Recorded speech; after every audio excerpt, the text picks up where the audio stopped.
Hai guys, Assalamualaikum warahmatullahi wabarakatuh.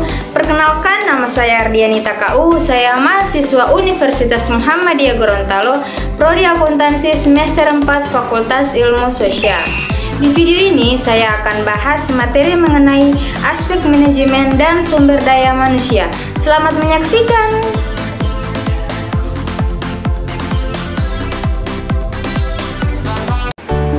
Pelaksanaan pembangunan bisnis harus direncanakan dengan baik supaya tidak terjadi hal-hal yang dapat menghambat pembangunan.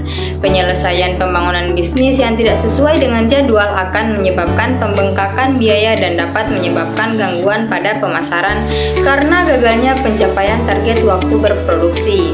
Kegiatan perencanaan pembangunan bisnis juga berkaitan dengan kesiapan tenaga kerja. Tenaga kerja pada suatu bisnis memegang peranan yang sangat penting, baik pada bisnis yang pada teknologi maupun pada bisnis yang pada tenaga kerja. Perbedaannya yaitu pada bisnis yang pada teknologi, proporsi tenaga kerja terampil lebih besar dibandingkan dengan proporsi tenaga kerja kasar. Sedangkan pada bisnis yang pada tenaga kerja, proporsi tenaga kerja terampil lebih kecil dibandingkan dengan proporsi tenaga kerja kasar. Analisis aspek manajemen dan sumber daya manusia dilakukan untuk menjawab pertanyaan apakah bisnis yang dijalankan dapat dibangun sesuai dengan waktu yang direncanakan dan apakah tersedia sumber daya manusia yang dibutuhkan untuk menjalankan bisnis. Suatu ide bisnis dinyatakan layak berdasarkan aspek manajemen dan sumber daya manusia jika terdapat kesiapan tenaga kerja untuk menjalankan bisnis dan bisnis tersebut dapat dibangun sesuai dengan waktu yang telah diperkirakan. Secara spesifik, tujuan dari aspek manajemen dan sumber daya manusia yaitu yang pertama menganalisis penjadwalan pelaksanaan pembangunan bisnis, yang kedua menganalisis jenis-jenis pekerjaan yang diperlukan untuk pembangunan bisnis, yang ketiga menganalisis waktu yang diperlukan untuk melaksanakan setiap pekerjaan yang diperlukan untuk pembangunan bisnis, yang keempat menganalisis biaya yang diperlukan untuk melaksanakan setiap jenis pekerjaan yang diperlukan untuk pembangunan bisnis, yang kelima menganalisis persyaratan yang diperlukan untuk memangku pekerjaan pada suatu bisnis, yang keenam menganalisis struktur organisasi yang cocok untuk menjalankan bisnis, yang ketujuh menganalisis metode pengadaan tenaga kerja untuk menjalankan bisnis, dan yang terakhir menganalisis kesiapan tenaga kerja untuk menjalankan bisnis. Selanjutnya ada perencanaan dan penjadwalan proyek. Perencanaan proyek yaitu usaha untuk membuat dan menentukan apa yang harus dicapai pada suatu proyek, kapan dan bagaimana proyek tersebut dilaksanakan. Perencanaan dan penjadwalan proyek dalam hal ini adalah perencanaan dan penjadwalan pembangunan bisnis. Penjadwalan proyek merupakan bagian dari perencanaan proyek secara keseluruhan. Penjadwalan proyek bertujuan untuk menentukan kapan sebuah proyek dilaksanakan berdasarkan urutan tertentu dari awal sampai akhir proyek. Jadi, penjadwalan proyek meliputi kegiatan menetapkan jangka waktu kegiatan proyek yang harus diselesaikan dan waktu yang dibutuhkan oleh setiap aktivitas dalam proyek. Dalam membuat perencanaan proyek, beberapa hal yang harus diidentifikasi secara mendalam. Yang pertama yaitu kegiatan-kegiatan yang diperlukan pada pembangunan proyek. Yang kedua, pihak rekanan sumber daya manusia yang akan melakukan setiap tahap pelaksanaan kegiatan. Yang ketiga, fasilitas yang diperlukan untuk setiap pelaksanaan kegiatan. Yang keempat, waktu mulai setiap pelaksanaan tahap kegiatan. Yang kelima, waktu pelaksanaan setiap tahap pekerjaan. Yang keenam, waktu berakhirnya setiap pelaksanaan tahap pekerjaan. Yang ketujuh, bahan dan peralatan yang diperlukan setiap tahap pekerjaan. Yang kedelapan, biaya yang diperlukan untuk setiap pelaksanaan tahap pekerjaan, pengawasan yang diperlukan untuk setiap pelaksanaan tahap pekerjaan. Yang kesembilan, usaha-usaha yang harus dilakukan untuk melakukan perbaikan jika terdapat ketidaksesuaian antara serencana dengan pelaksanaan pada setiap tahap pelaksanaan pembangunan. Yang terakhir, biaya yang diperlukan untuk melakukan percepatan setiap tahap kegiatan.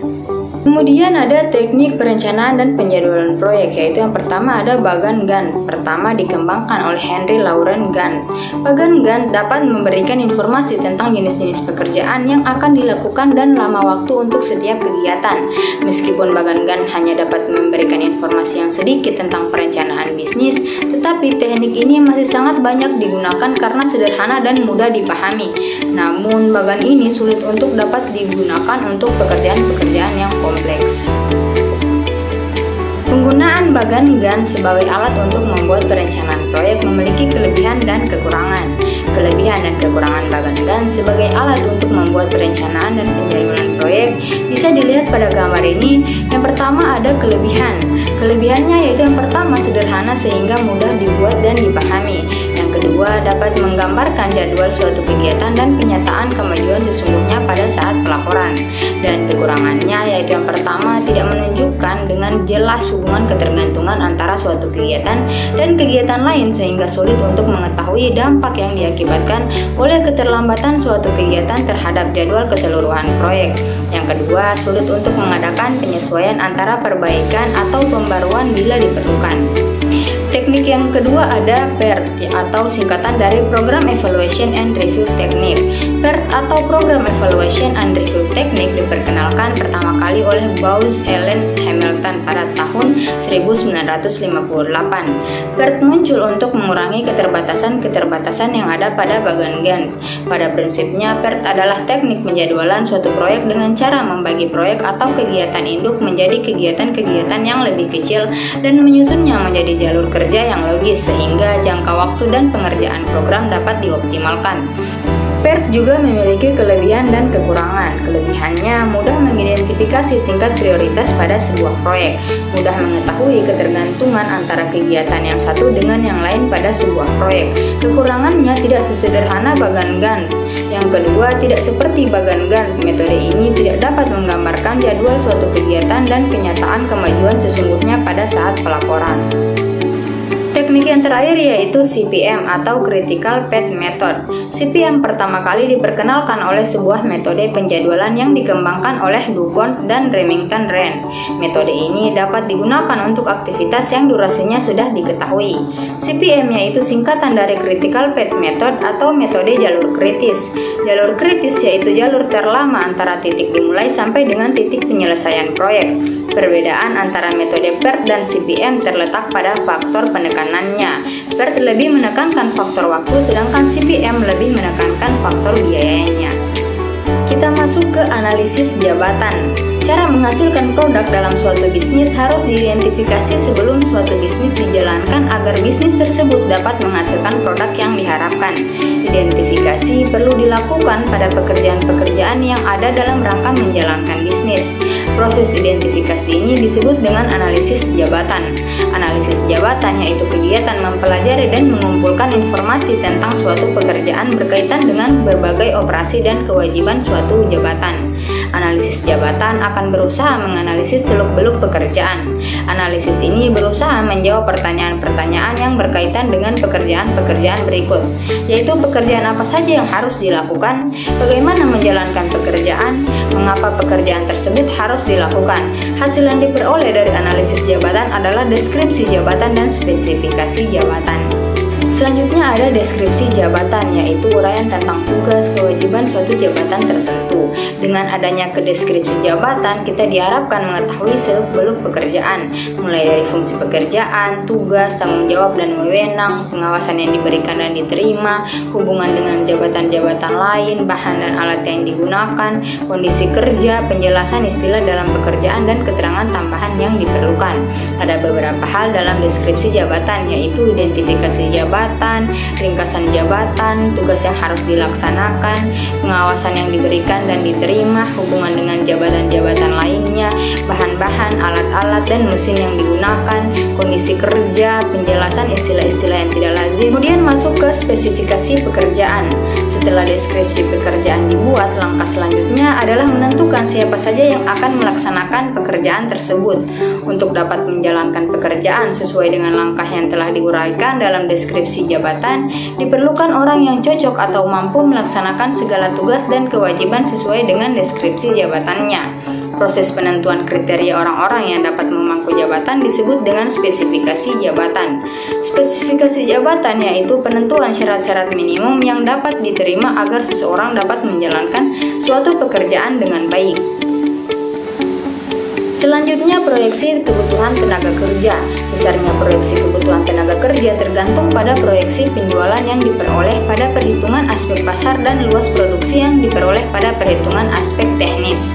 Semakin besar proyeksi penjualan dan luas produksi, semakin besar pula proyeksi kebutuhan tenaga kerja.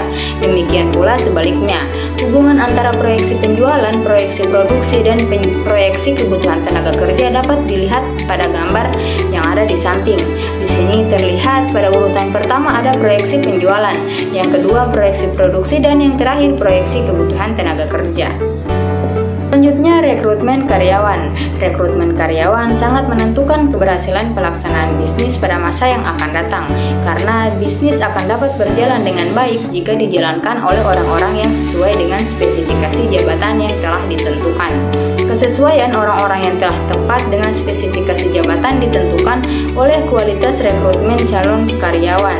Beberapa cara yang dapat dilakukan untuk menarik calon karyawan yaitu melalui iklan, kantor penempatan tenaga kerja, rekomendasi dari karyawan yang sedang bekerja, lembaga pendidikan, lamaran yang masuk secara kebetulan, nepotisme, leasing, dan yang terakhir yaitu serikat buruh. Di sini ada struktur organisasi. Yang pertama yaitu struktur organisasi fungsional, yaitu struktur organisasi yang mengelompokkan individu-individu pada organisasi berdasarkan pekerjaan yang sama. Struktur demikian cocok diterapkan pada organisasi yang masih kecil dengan sumber daya terbatas dan lini produk yang dihasilkan tidak banyak. Struktur organisasi selanjutnya yaitu struktur organisasi produk, yaitu struktur organisasi yang mengelompokkan individu-individu pada organisasi berdasarkan jenis produk yang dihasilkan atau dipasarkan. Pada struktur organisasi ini, individu-individu yang memproduksi atau memasarkan produk yang sama dikelompokkan menjadi satu. Struktur organisasi ini cocok diterapkan jika organisasi tersebut memproduksi lini produk yang banyak. Yang terakhir ada struktur organisasi matriks. Struktur organisasi matriks yaitu kombinasi dari struktur organisasi fungsional dan struktur organisasi produk. Pada struktur organisasi ini, seseorang dalam organisasi memiliki dua posisi, baik posisi pada fungsi maupun posisi pada produk yang dihasilkan atau dipasarkan. Struktur organisasi matriks cocok untuk organisasi yang kompleks. Selanjutnya, sumber data bisa kalian lihat di tampilan layar kalian.